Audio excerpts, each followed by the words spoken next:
11th class आप protista kingdom के बारे में पढ़ रहे थे, जिसमें आपका प्रोटोजोआ बच गया था। यानी कि आज आपको प्रोटोजोअन प्रोटिस्टा के बारे में अध्ययन करना है।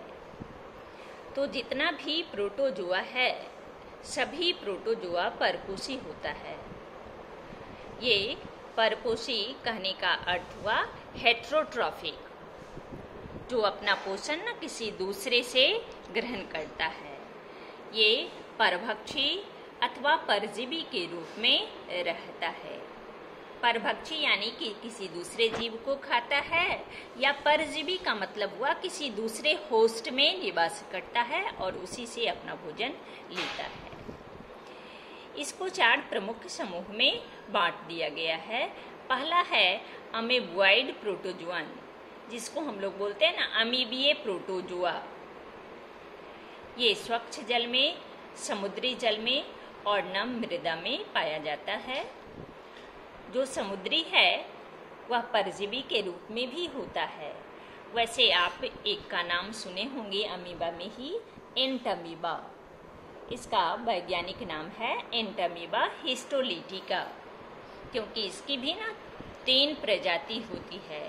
तो जो एंटमीबा हिस्टोलिटिका है, ये मनुष्य के इंटेस्टाइन में परजीवी के रूप में पाया जाता है और इससे अमीबिक डिसेंट्री, अमीबिये पेचिस इसको बोलते हैं, नामक रोग होता है, जिसमें पेट में ममोर भी देता है, पतला दस्त भी होता है और दस्त के साथ साथ ब्लड भी बाहर निकलता है।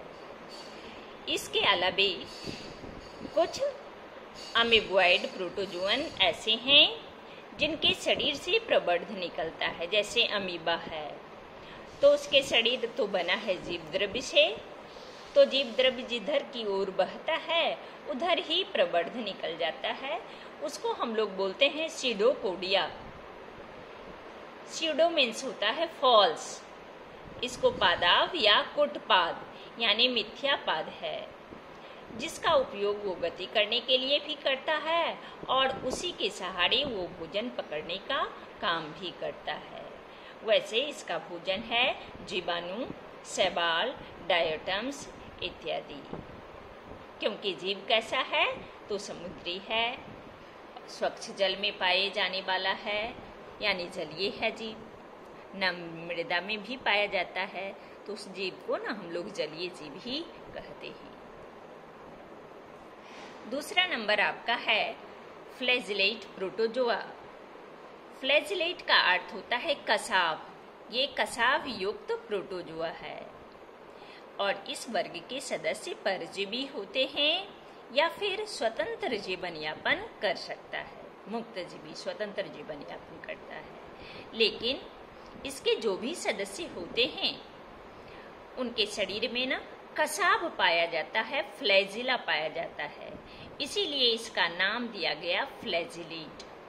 फ्लैजिला को ही वो सिकोड़ता है, फैलाता है, गति करता है और फ्लैजिला से ही वह शिकार को भी स्पर्श करके उसको पकड़ने का काम करता है। कुछ परजीवी, इसके सदस्य परजीवी होते हैं, तो कुछ परजीवी कसाभिक प्रोटोजोआ है, यानी फ्लैजिलेट होगा, फ्लैजिला पाया जाता है। वैसे प्रोटोजोआ उसी का एक उदाहरण हम दिए हैं, क्योंकि ये जो है रोगजनक होता है, ये बीमारी उत्पन्न करता है, जिसका नाम है ट्रिप्नोसोमा। ये स्लीपिंग सिकनेस, इसको बोलते हैं ना निद्रालु नामक बीमारी पैदा करता है। तीसरा नंबर आपका है सिलिएटेड प्रोटोजोआ। तो ये भी जलीय होता है, लेकिन ये बहुत सक्रिय परभक्षी है। इसके शरीर पर ना हजारों की संख्या में छोटे छोटे रोम पाए जाते हैं, जिसको हम लोग बोलते हैं सीलिया। और सीलिया से ही वो जल में गति भी करता है और भोजन प्राप्त भी करता है। आप नाम सुने होंगे पैरामीशियम का। पैरामीशियम के शरीर का आकार ना आपके चप्पल या जूता का जो तली होता है उसी के समान होता है। नीचे वाला जो रहता तली, उसी के समान इसका आकार होता है। तो जहाँ पर वो धसान गड्ढा जैसा होता है वहीं पर उसकी ग्रसनी होती है और संपूर्ण शरीर पर जो रोम पाया जाता है यही सीलिया जो है वह जल में हिलता है और कोई भी फूड मटेरियल अगर उसके संपर्क में आता है तो उसको जो है उस छिद्र की ओर, ग्रसनी की ओर न भेज देता है। जल के बहाव के साथ ना सीलिया हिलने से वो चला जाता है और तब वह उसके शरीर में अंतर्ग्रहण कर लेता है। ये है आपका पैरामीशियम। हमने कहा बहुत सक्रिय होता है। सीलिया जो है ना बड़ा ही संवेदी ऑर्गेन है। चौथा नंबर है अस्पोरोजोआ। तो इस समूह में वे जीवधारी आते हैं जिनके जीवन चक्र में संक्रमण करने योग्य बीजाणु होता है। बीजाणु के नाम से ही इसका नाम दिया गया अस्पोरोजोआ। बीजाणु को ना अंग्रेजी में स्पोर बोलते हैं। तो बीजाणु जैसी अवस्था होती है। आप उदाहरण से इसको समझ लेंगे।